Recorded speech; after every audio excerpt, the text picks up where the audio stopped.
Mga ka-Diecast, nandito tayo sa cabinet display ng tirador ng Porsche. And ito yung grupo nila. So, pwede ba kayo magpakilala guys kung sino-sino kayo? Ako po si Gerson, member of TNP. Ako po si Litz, tirador ng Porsche Club member. Ako po si Jabs, member din po ng TNP. Renz, TNP member. Mark Vinsodosis, member of TNP. Willing Congojo, member of TNP. Okay, thank you very much. Pwede nyo ba kami bigyan ng idea about your collections? So, sino bang nag-collect itong nasa taas yung mga puti na yan na Porsche? Ito po yung collection ng grupo po, which is the tirador ng Porsche collection. So, sa grupo namin, may ilang member po na parang kinolekta nila yung mga 911s in a specific color. So, sa akin po yung mga puti, kay Renz po tong mga blue, kay Sean po yung dilaw, then kay Justin po yung mga pula po sa dulo. Plus yung silver po, yung kay Franjo po. So, doon po na-form yung grupo po, which is all about Porsches po. Doon na-start yung groups. But hindi naman po ibig sabihin nun is more on specific Porsche po kami. So, it was more than Porsche po. So, eto, kaya may other kaming collection. Kunyari, ito pong Philippine diorama scene po na gawa po na tropa namin na si Franjo. Ito pong mga custom na cars and yung mga Daikoko na parking area ni JM. Then yung Skyway po na gawa po ni Mark Vince. And mga collection po ng iba naming members tulad po nila Calix, nila Kuya Will and Kuya Raymar and marami pa pong iba. So it's a group effort po after all. Thank you, thank you. At nabigyan nyo kami ng idea regarding your display dito ng mga diecast. By the way guys, paano nga ba mag-review ulit yung mga iba nyo pang mga collections?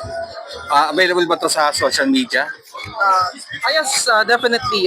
You can follow our page at Tirador ng Porsche Club. We also occasionally post on FB.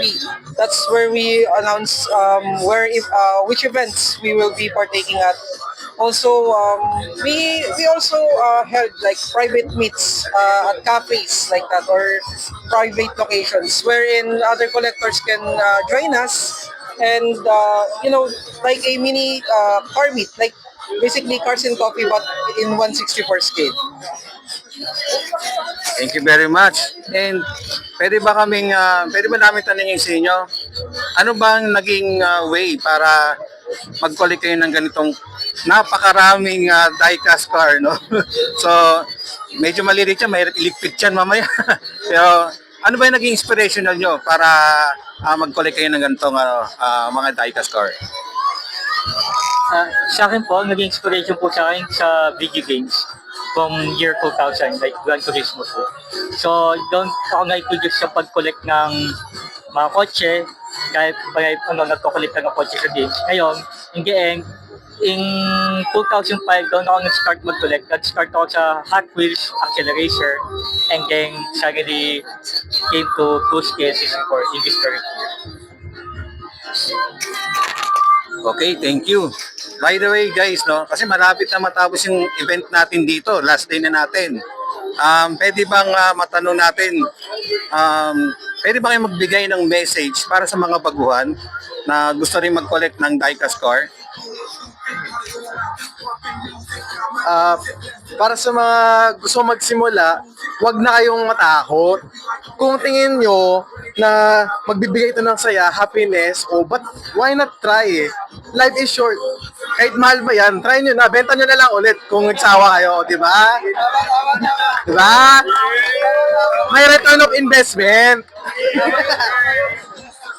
Tama naman, tama naman. So ganito na guys, maraming salamat sa pag-display nyo at malaking tulong kayo para dito sa event ito, and hopefully by next year sama-sama tayo, magkita-kita ulit tayo.